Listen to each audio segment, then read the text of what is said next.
Halo, sahabat orang hilang.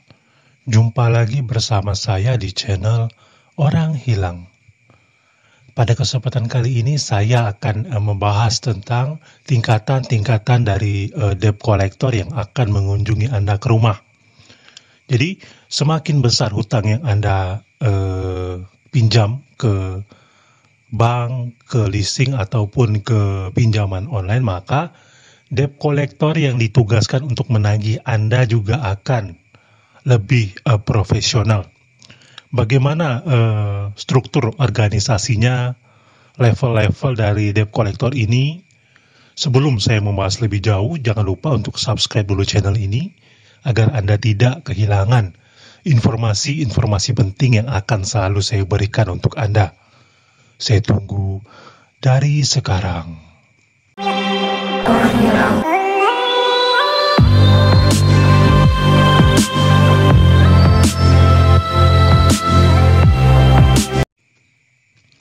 Sahabat orang hilang, bagaimana kabar Anda? Semoga Anda dalam keadaan baik-baik saja. Saya sudah memberikan banyak sekali informasi-informasi terkait seputar debt collector, seputar pinjaman online. Jadi apabila Anda saat ini atau subscriber baru atau viewer baru yang baru saja menonton video ini, Anda sudah tepat berada di channel ini. Anda bisa mengubuk-ubuk video saya, video-video sebelumnya tentang tata cara menghadapi debt collector, tagihan debt collector, teror debt collector, dan macam-macam informasi tentang pinjaman online lainnya. Langsung saja tanpa berbasa-basi, pada kesempatan kali ini saya akan membahas tentang tingkatan atau level-level debt collector di perbankan, di leasing ataupun di pinjaman online. Lebih tepatnya adalah debt collector pihak ketiga. Jadi sebelum Anda hutang Anda dialihkan ke pihak ketiga atau debt collector lain, sebelumnya Anda akan ditagih oleh debt collector dari perusahaan-perusahaan tempat Anda meminjam. Contohnya saat Anda meminjam ke pinjaman online, Anda pada 1 hingga 3 bulan awal Anda akan masih ditagih oleh debt collector dari pinjaman online tersebut. Atau Anda menunggak di perbankan, di kartu kredit, di KTA, atau Anda menunggak kendaraan bermotor. Anda pada 1 hingga 3 bulan pertama, Anda masih ditagih atau diteror oleh debt collector dari pihak perusahaan yang Anda hutangi. Jadi, apabila memang mereka berusaha untuk membuat Anda takut, meneror Anda dengan ancaman sebagai berikut.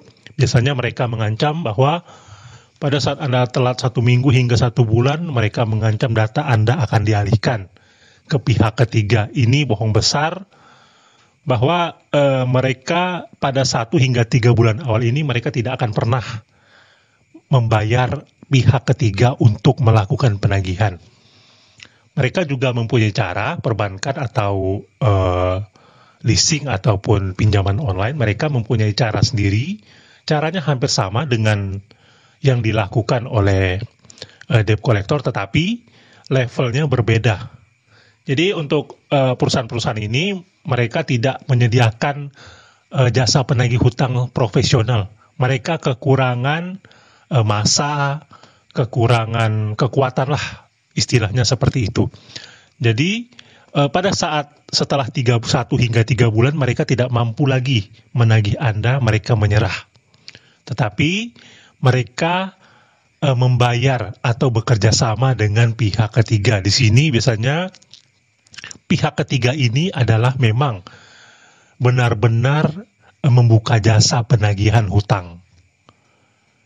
Mereka membuka perusahaan atau organisasi yang khusus melakukan penagihan hutang. Biasanya ada persentasenya.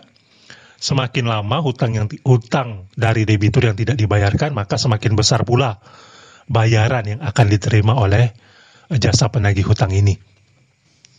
Tentu saja mereka ini tidak hanya sekedar menagih hutang, tetapi ada tingkatannya. Jadi semakin besar Anda berhutang ke suatu tempat, ke perbankan misalnya, hutang 100 juta berbeda dengan hutang 10 juta. Jadi debt collector ini ditugaskan untuk menagih hutang yang 10 juta berbeda dengan yang menagih hutang 100 juta. Anda bisa mencari-cari informasi terkait hal ini di YouTube, sudah banyak yang share juga tentang jasa penagihan hutang, yaitu di mana mereka bergerombol menagih hutang ke tempat kerja ataupun ke kantor ataupun ke tempat usaha ataupun ke rumah.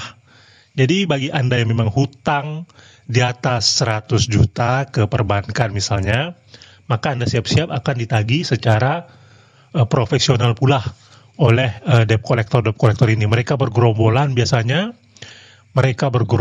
gunanya biasanya untuk menekan orang-orang di sekitar Anda.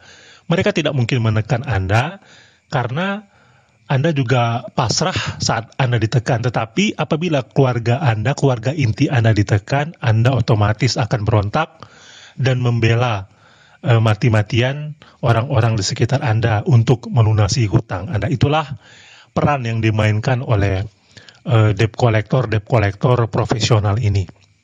Jadi apabila Anda memang hanya berhutang 1 hingga 10 juta rupiah, Anda tidak perlu takut. Sebenarnya debt collector yang menagih Anda ini adalah debt collector yang memang biasa-biasa saja, tidak terlalu menyeramkan, atau seperti kebanyakan debt collector pinjaman online ini, Anda didatangi oleh debt collector pinjaman online, rata-rata yang saya lihat adalah debt collectornya masih mau diajak bekerja sama, masih mau diajak negosiasi, masih mau menerima cicilan yang Anda bayarkan ke mereka. Berbeda sekali apabila Anda berhadapan dengan debt collector yang profesional tersebut.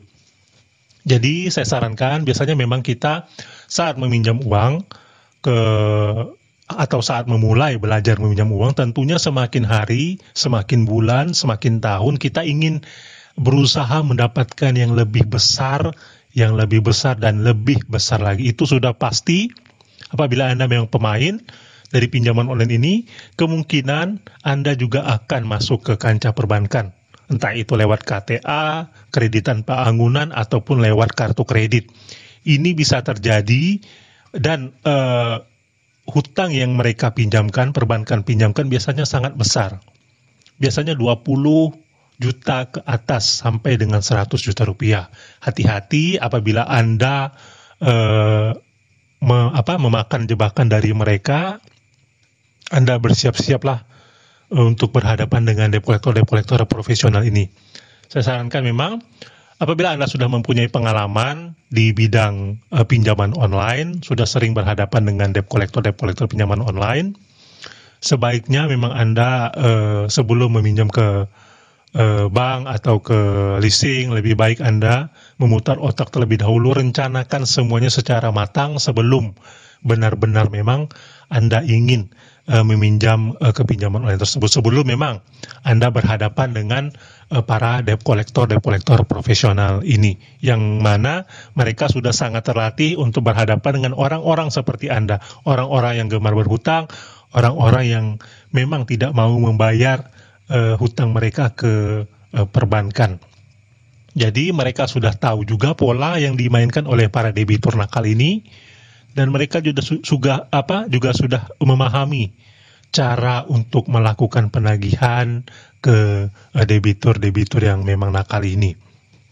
Jadi mungkin cukup sampai di sini dulu video saya kali ini. Semoga sangat membantu Anda dalam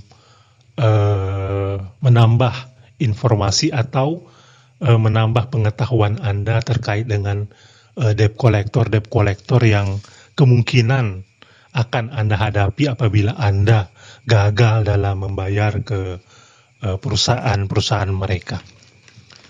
Di video yang akan datang, saya akan membahas para nama-nama besar debt collector yang paling ditakuti di Indonesia. Ada sekitar puluhan nama ya. Saya akan membahas satu persatu debt collector tersebut, dan mungkin akan membuat atau mindset Anda berubah apabila Anda memang selama ini belum pernah berhadapan dengan debt collector profesional tersebut.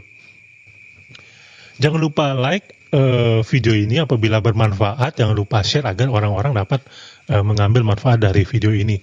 Jangan lupa komen apabila ada pertanyaan apapun, silakan tulis di kolom komentar. Saya berusaha akan menjawab setiap pertanyaan-pertanyaan dari Anda. Salam.